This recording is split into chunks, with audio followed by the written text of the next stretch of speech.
Olá, bem-vindos e bem-vindas a mais um episódio do Concurseja. Hoje a gente vai, assim, mergulhar numa área que eu acho fascinante, que conecta dois mundos super importantes, a psicologia e o direito. A gente separou um material bem bacana aqui para desvendar a psicologia forense. A ideia é entender melhor, sabe, como que o estudo do comportamento humano pode de fato ajudar o sistema de justiça. Bom, para começar essa nossa conversa, de onde exatamente vem esse termo forense? E o que define essa área, assim, na prática? O que ela é? Olá, que ótimo tema para a gente discutir. Então, forense. Essa palavra vem lá do latim, forenses. Ela se referia ao fórum, que era o lugar onde aconteciam os julgamentos, as discussões públicas na Roma Antiga. Então, quando a gente fala de psicologia forense, a gente está falando da aplicação do conhecimento da psicologia, das ferramentas da psicologia, diretamente ali no contexto do sistema judicial. O objetivo é analisar o comportamento das pessoas envolvidas em situações legais, sabe?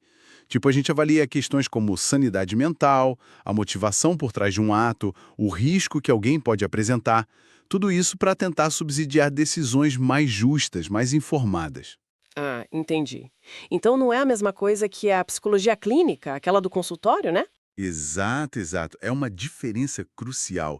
A psicologia clínica foca mais no bem-estar terapêutico do indivíduo, no tratamento. A forense não. Ela atua diretamente ligada às perguntas e aos critérios que a lei estabelece às demandas do processo legal. Faz sentido. E você mencionou que às vezes confundem com psicologia jurídica. Como que é essa relação?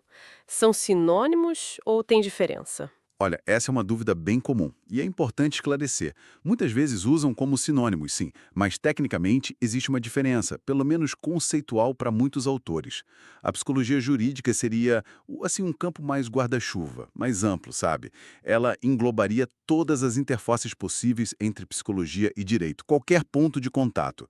Já a psicologia forense seria uma parte disso, uma sub-área mais específica, com um foco muito claro na atuação pericial, ou seja, na elaboração de laudos, de pareceres técnicos que vão subsidiar diretamente a decisão judicial. Ah, então a forense é mais mão na massa dentro do processo. Isso, pode-se dizer assim. A atuação é muito voltada para responder quesitos formulados pelo juiz, pelo Ministério Público, pelos advogados. É uma atuação técnica bem regulamentada, inclusive. O Conselho Federal de Psicologia tem resoluções sobre isso, como a Resolução 007/2003, que orienta a elaboração de documentos psicológicos escritos, como os laudos periciais. Entendido, ficou mais claro agora. Bom, então vamos para a prática. Onde que esse conhecimento, essa expertise forense é mais utilizada? Quais são os tipos de casos, as situações mais comuns que a gente vê essa aplicação? A atuação é bem vasta, como eu disse. Ela permeia diversas áreas do direito.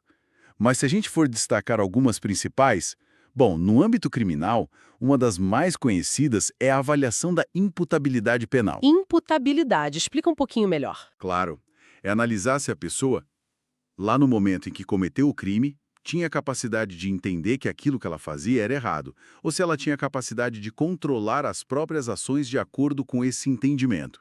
Isso está previsto lá no artigo 26 do nosso Código Penal. É especialmente relevante quando existe alguma suspeita de doença mental ou desenvolvimento mental incompleto ou retardado, sabe? A perícia vai avaliar se essa condição afetou a capacidade da pessoa no momento do fato. Entendi. Isso pode mudar completamente o rumo do processo para essa pessoa, né? A questão da responsabilidade dela. Exatamente. Pode levar a uma medida de segurança em vez de uma pena comum, por exemplo. É uma avaliação muito delicada e importante. Aí, saindo um pouco do criminal e indo para o cível, a gente tem as perícias de interdição. Interdição, aquela de quando a pessoa não pode mais cuidar das próprias coisas? Isso, a perícia para examinar a capacidade civil da pessoa para praticar os atos da vida civil, para gerir a própria vida, administrar seus bens, se ela consegue tomar decisões por si mesma. Isso está lá nos artigos 3º, 4º e 1767 do Código Civil. A psicologia ajuda a avaliar essa capacidade cognitiva e volitiva. Nossa, quanta área diferente. E tem mais? Tem, sim. No direito de família, por exemplo, uma área que tem crescido muito em demanda é a análise de suspeita de alienação parental. Ah, esse tema é bem complexo, né? Muito complexo e delicado. A perícia psicológica busca identificar se existe uma campanha, assim, de um genitor para desqualificar o outro, para prejudicar o vínculo da criança ou do adolescente com esse outro genitor. A gente se baseia na Lei número 12.318 de 2010, que trata especificamente da alienação parental. E o foco sempre tem que ser o melhor interesse da criança, né? Como manda o Estatuto da Criança e do Adolescente, o ECA. A perícia tem que entender a dinâmica familiar e os possíveis impactos psicológicos na criança. É fundamental esse olhar para o bem-estar da criança mesmo.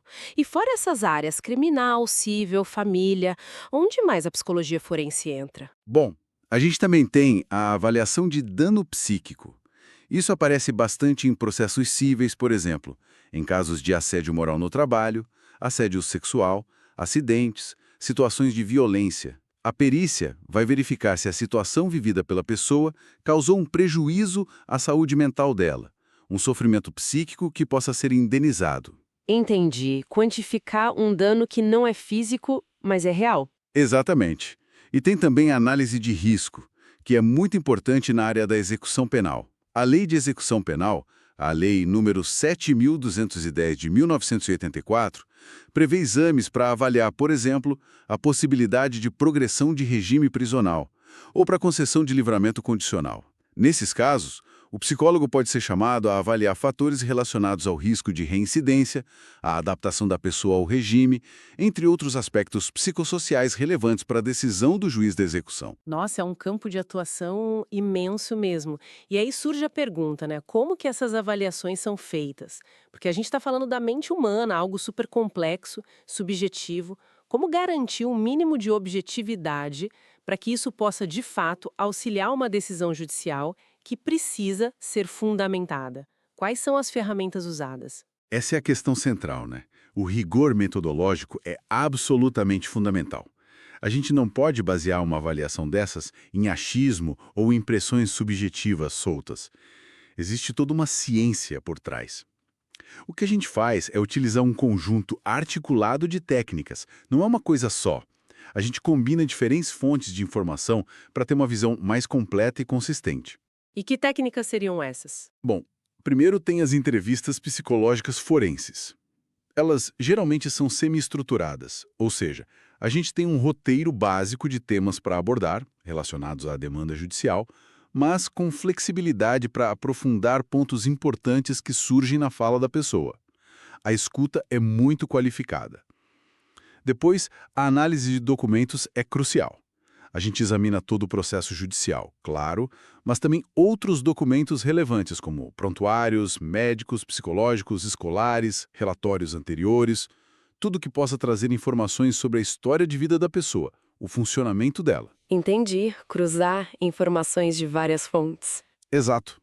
Além disso, tem a observação do comportamento da pessoa durante a avaliação, como ela se comunica, como reage, a coerência do discurso.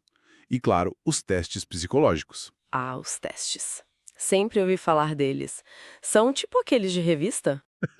Não, longe disso. São instrumentos técnicos, científicos, que passaram por rigorosos estudos de validação para a população brasileira e são aprovados pelo nosso Conselho Federal de Psicologia para uso profissional. Existem vários tipos. Temos inventários de personalidade, como o famoso MMPI, que ajuda a mapear traços e possíveis psicopatologias. Temos escalas de inteligência, como a UAIS, para avaliar o funcionamento cognitivo. Existem escalas para avaliar sintomas específicos, como depressão, ansiedade, estresse pós-traumático. A escolha do teste depende muito da pergunta que a gente precisa responder, da demanda do caso.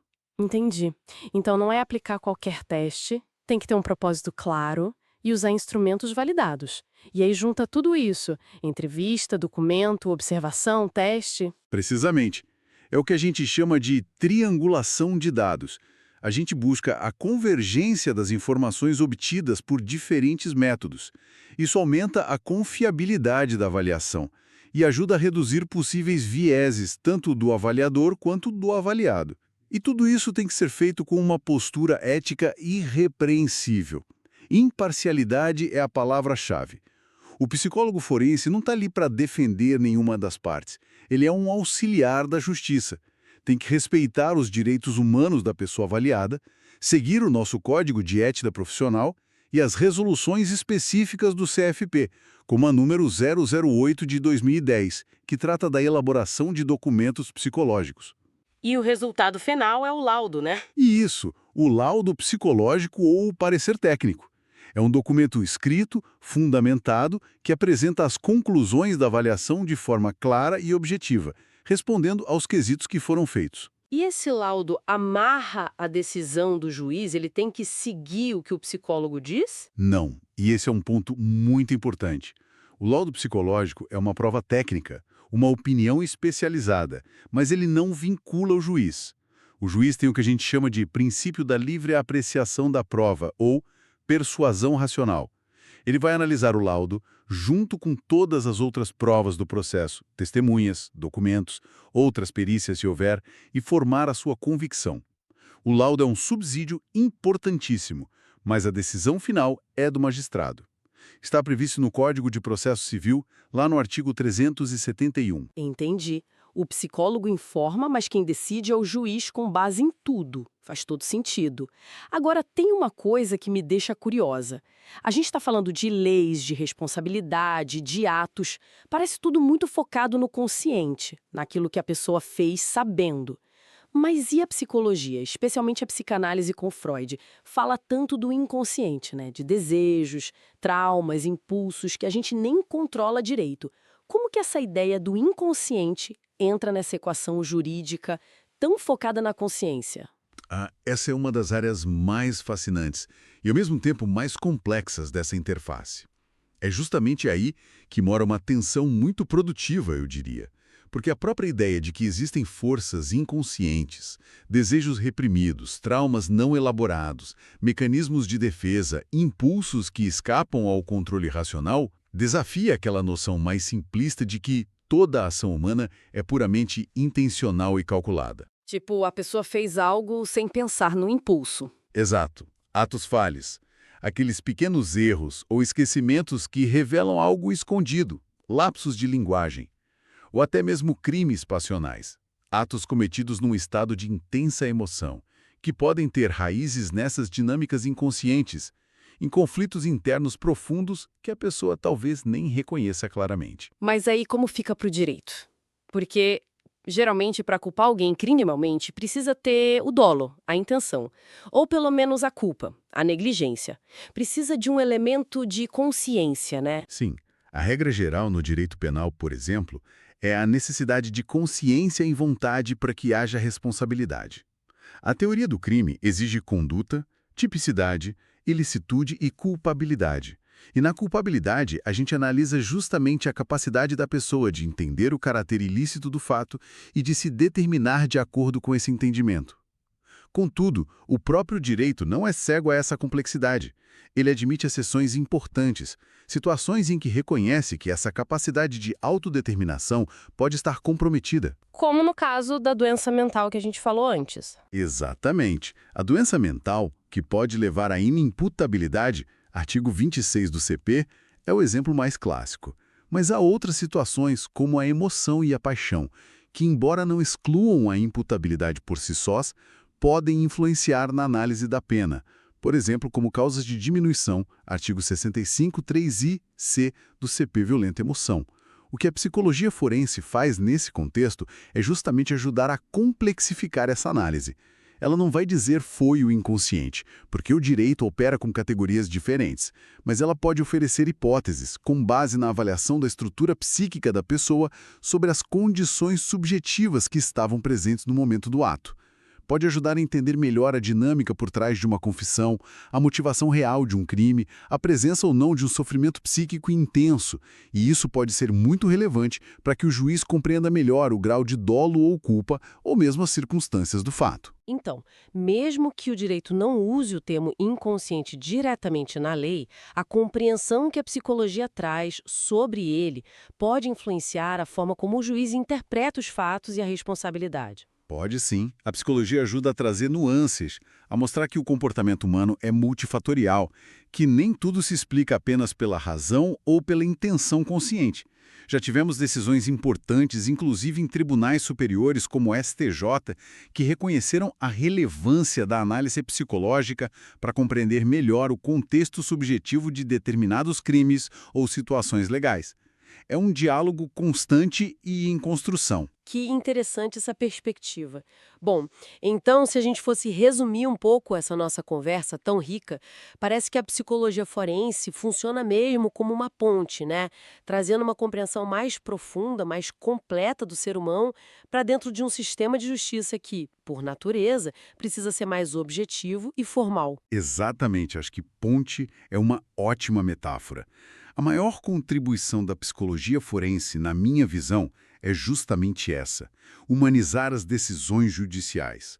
Ela permite ampliar o entendimento sobre os fatores subjetivos que estão em jogo nos conflitos, nas condutas que chegam ao judiciário. E veja bem, o objetivo não é só ajudar a definir a responsabilidade, a punir ou absolver. É também compreender para poder prevenir, para pensar em formas de reparação que façam sentido psicologicamente e, quando for o caso, para auxiliar em processos de ressocialização mais efetivos. Tudo isso, claro, sempre alinhado com os princípios fundamentais do nosso sistema jurídico, em especial o princípio da dignidade da pessoa humana, que é o grande pilar da nossa Constituição Federal, lá no artigo 1º, inciso 3. A psicologia forense busca concretizar esse princípio no dia a dia do sistema de justiça. Uma contribuição enorme, sem dúvida. E aí, para a gente fechar, fica uma reflexão, né? A gente vê o mundo mudando tão rápido, novas demandas sociais surgindo. Você mesmo mencionou alienação parental, mas podemos pensar na violência doméstica, que infelizmente persiste e cresce, nos desafios do mundo digital, como cyberbullying, discurso de ódio, fake news. Como que a psicologia forense pode continuar evoluindo, se adaptando, para conseguir auxiliar a justiça a lidar com essas novas e crescentes complexidades de uma forma que seja, ao mesmo tempo, eficaz e humana? Essa é a grande questão. O desafio constante que move a nossa área. A psicologia forense não pode ser estática. Ela precisa estar em permanente diálogo com as transformações sociais, com as novas formas de sofrimento e de conflito que emergem. Isso exige pesquisa contínua, desenvolvimento de novas metodologias de avaliação, atualização dos profissionais. E, principalmente, exige uma postura crítica e reflexiva sobre o próprio papel do psicólogo nesse contexto, para que a nossa atuação contribua de fato para uma justiça mais justa e mais atenta à complexidade humana. É um trabalho contínuo. Agradeço muito a oportunidade de discutir esse tema tão relevante aqui. Nós que agradecemos a sua clareza e profundidade na explicação, foi muito esclarecedor. E para quem nos acompanhou até aqui, esperamos que esta exploração sobre a psicologia forense tenha sido útil e interessante. Fica o convite para continuar acompanhando nossas próximas discussões e também para explorar outros conteúdos e cursos disponíveis aqui no canal Concurseja. Muito obrigada pela companhia e até a próxima!